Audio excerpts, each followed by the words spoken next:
పిల్లలు ఈ రోజుల్లో చిన్న ఏజ్‌లోనే మెచ్యూర్ అనేది అయిపోతున్నారు. సో, ఎందుకలా అయిపోతున్నారు? వాళ్ళ లైఫ్ స్టైల్ వల్ల? లేకపోతే ఏంటి? దీనికి గల కారణాలేంటి?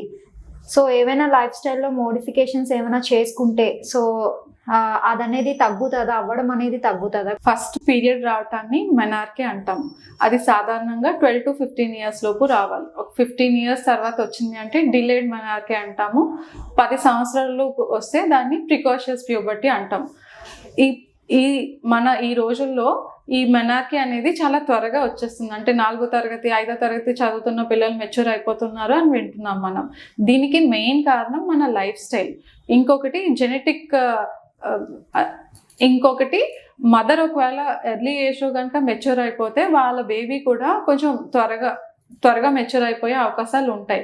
ఈ లైఫ్ స్టైల్ విషయంకి వస్తే ఈ రోజుల్లో పిల్లలు పొద్దున్న 7 నుంచి సాయంత్రం 7 వరకు స్కూల్లోనే ఉంటున్నారు, కానీ ప్లే గ్రౌండ్కి వెళ్ళి ఆడుకోవడం, బయటికి వెళ్ళి పిల్లలతో ఆడుకోవడం అనేది లేదు. మెయిన్ ఫిజికల్ యాక్టివిటీ లేకపోవడం వల్ల, ఇంకా వాళ్ళు తీసుకునే డైట్, ఎవరు కూడా హెల్తీ డైట్ లేదు. ఇప్పుడు ఉన్న ఫుడ్స్ మనకి ఉన్నవి కూడా అలానే ఉన్నాయి. దాంతోపాటు వాళ్ళ డైట్ హ్యాబిట్స్ కూడా చిప్స్ అంటారు, లేదంటే చాట్ అంటారు, నూడిల్స్ అంటారు. అవన్నీ తీసుకోవడం వల్ల మెయిన్ ఒబేసిటీ వచ్చి ఆ హార్మోనల్ డిస్టర్బెన్సెస్ అవి వచ్చి దానివల్ల ప్రీమెచ్యూర్గా అంటే ముందుగానే వాళ్ళకి మెచ్యూర్ అవ్వటం అనేది జరుగుతుంది. మనం చూసినట్లయితే యాక్టివ్గా ఉండే పిల్లలు, ఎప్పుడు ఆడుకుంటున్నారు, ఆటల్లో అది చురుగ్గా ఉంటారు అనే పిల్లలకైతే 12 సంవత్సరాల తర్వాతనే మెచ్యూరిటీ వస్తుంది. ఎప్పుడు అలా కూర్చొనే ఉంటారు, ఇంట్లో ఏమీ కదలకుండా ఉంటారు అనుకునే లాంటి పిల్లలకి 10 సంవత్సరాల కన్నా ముందుగా మెచ్యూర్ అవుతారు. సాధారణంగా మనకి మెచ్యూర్ అయ్యే వరకు పిల్లల ఎదుగుదల అనేది ఉంటుంది. అది హైట్ అవనియండి, వేరే అదర్ బాడీ డెవలప్మెంట్ అయినా పిల్లలు మెచ్యూర్ అయ్యే వరకు ఆ డెవలప్మెంట్ ఉంటుంది. ఎప్పుడైతే మెచ్యూర్ అవుతారో పిల్లల ఎదుగుదల ఆగిపోతుంది. అంటే ఆ బోనీ ఎపిఫైసిస్ అవి ఫ్యూజ్ అయిపోయి ఇంకా హైట్ అనేది పెరగరు.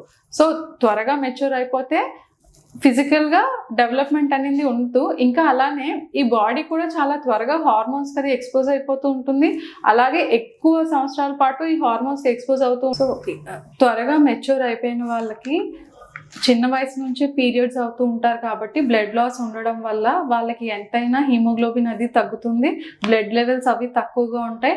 ఇంకా అలానే వాళ్ళు ఎక్కువ రోజులు ఈ హార్మోన్స్ ఈస్ట్రోజన్ ప్రొజెస్ట్రాన్కి ఎక్స్పోజ్ అవ్వడం వల్ల వాళ్ళు పెద్ద వయసులో వాళ్ళకి ఈ ఓవేరియన్ క్యాన్సర్స్, ఎండోమెట్రియల్ క్యాన్సర్స్ వచ్చే రిస్క్ ఎక్కువ ఉంటుంది.